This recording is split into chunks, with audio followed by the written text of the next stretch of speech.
आप सभी को मेरा नमस्कार। पिछले कुछ दिनों से हम देख रहे हैं कि जैसे जैसे देश भर में कोरोना के केसेस बढ़ रहे हैं, देश के कोने कोने में, हर राज्य में ऑक्सीजन की डिमांड बढ़ रही है, दवाइयों की डिमांड बढ़ रही है, वैक्सीन की डिमांड बढ़ रही है और जगह जगह इनकी कमी महसूस हो रही है। पिछले कुछ दिनों से दिल्ली में भी ऑक्सीजन की काफ़ी ज़्यादा अफरा तफरी मची हुई है। कभी इस हॉस्पिटल में ऑक्सीजन की कमी हो गई, कभी उस हॉस्पिटल में ऑक्सीजन की कमी हो गई, इस हॉस्पिटल में 2 घंटे की ऑक्सीजन बच गई। मैंने खुद रात रात भर अस्पतालों में ऑक्सीजन का इंतज़ाम कराने में गुजारी है कि कहीं किसी अस्पताल में ऑक्सीजन की कमी से कहीं मौत नहीं हो जानी चाहिए। केंद्र सरकार हर राज्य को ऑक्सीजन का कोटा तय करती है। देश भर में जितनी भी ऑक्सीजन बनती है, केंद्र सरकार तय करती है कि इस राज्य को इतनी ऑक्सीजन मिलेगी, इस राज्य को इतनी ऑक्सीजन मिलेगी। अब दिल्ली को कितनी ऑक्सीजन चाहिए? दिल्ली सरकार ने अपना एक एस्टिमेशन लगाया जिसके हिसाब से दिल्ली को रोज़ाना 700 टन ऑक्सीजन की ज़रूरत है। केंद्र सरकार ने हमारा कोटा कल तक 378 टन तय किया हुआ था। ये कोटा कल शाम को बढ़ा के 480 टन कर दिया है केंद्र सरकार ने। इसके लिए हम केंद्र सरकार के बहुत बहुत आभारी हैं। हालांकि हमें अभी और भी काफ़ी ऑक्सीजन चाहिए, लेकिन केंद्र सरकार ने जितना भी बढ़ाया है उसके लिए हम उनका बहुत बहुत शुक्रिया अदा करते हैं। अब केंद्र सरकार ये भी तय करती है कि जो आपके कोटे की ऑक्सीजन है वो कौन सी कंपनी देगी। जैसे दिल्ली में तो ऑक्सीजन बनती नहीं है, दिल्ली की सारी ऑक्सीजन दिल्ली के दूसरे राज्यों से, दिल्ली के बाहर के दूसरे राज्यों से आती है। तो केंद्र सरकार तय करती है कि फलाने राज्य की ये कंपनी आपको इतने किलो ऑक्सीजन देगी, फलाने राज्य की ये कंपनी आपको इतने किलो ऑक्सीजन देगी। मान लो राजस्थान की ये कंपनी आपको इतने किलो देगी, हरियाणा की ये कंपनी आपको इतने किलो देगी। तो केंद्र सरकार कंपनियां तय करती है कि किस कंपनी से दिल्ली को अपने कोटे की ऑक्सीजन आएगी। अब दूसरी समस्या यहाँ पे आ रही है कि ये जो कंपनियां जिन राज्यों में हैं, उनमें से कुछ राज्यों की सरकारों ने उन कंपनियों से जो दिल्ली के कोटे की ऑक्सीजन आनी थी वो भेजनी रोक दी। राज्यों ने कहा कि पहले हम अपने राज्य में इस्तेमाल करेंगे, दिल्ली का कोटा भी हम इस्तेमाल करेंगे, दिल्ली के जो ट्रक हैं वो जाने नहीं देंगे। लेकिन मैं केंद्र सरकार का और दिल्ली हाई कोर्ट का शुक्रिया अदा करना चाहता हूँ। पिछले 2-3 दिन के अंदर उन्होंने हमारी बहुत मदद की है, जिसकी वजह से अब ऑक्सीजन दिल्ली पहुँचने लगी है। जो जो दिक्कतें आ रही थी, हम लगातार पिछले 2 दिन से एक मिनट टू मिनट, मैं खुद, मनीष जी, मैं, हमारे सारे ऑफिसर्स केंद्र सरकार के लगातार संपर्क में थे। परसों रात को मुझे याद है जब जीटीबी हॉस्पिटल में वहाँ का ट्रक एक पड़ोसी राज्य से चलना था पर वो चला नहीं, जीटीबी ऑक्सीजन में आनी थी ऑक्सीजन, तो एक केंद्रीय मंत्री को हमने फ़ोन किया और उन्होंने तुरंत वहाँ पे बात करके उस ट्रक को वहाँ से छुड़वाया। हम लगातार संपर्क में हैं, एक ट्रक को अस्पताल पहुँचाने की कोशिश कर रहे हैं। हम सब लोग 24 घंटे काम कर रहे हैं, सोई नहीं है। हाई कोर्ट और केंद्र सरकार से जो मदद हमें मिली है उसके लिए तहे दिल से हम उनका शुक्रिया अदा करना चाहते हैं।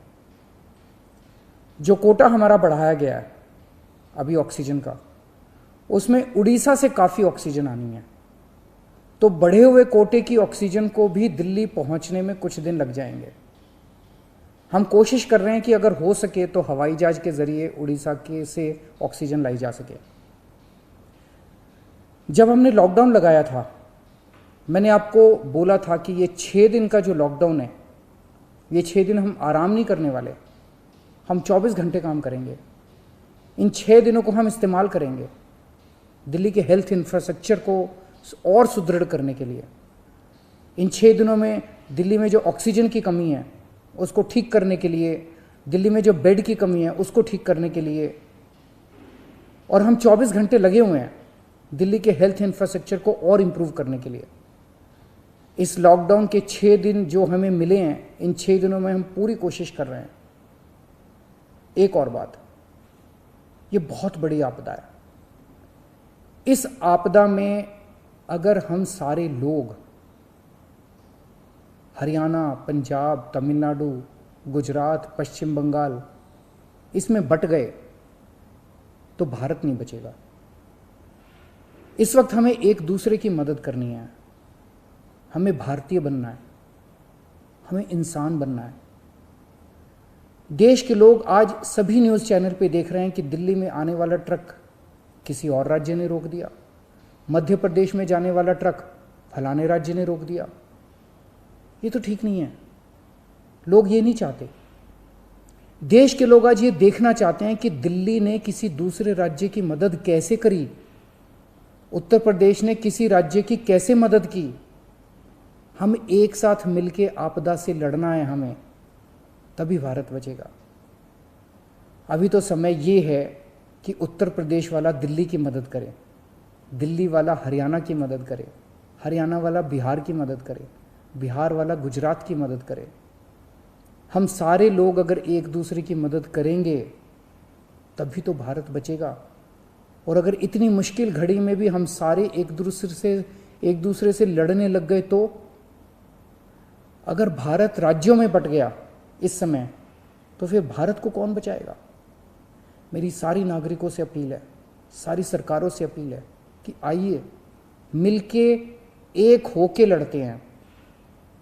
अगर हम मिलके लड़े एक मुट्ठी बनेगी, हमारे सारे संसाधन मिलके एक साथ इस्तेमाल होंगे, हमारी ताकत बढ़ेगी, हमारी शक्ति बढ़ेगी।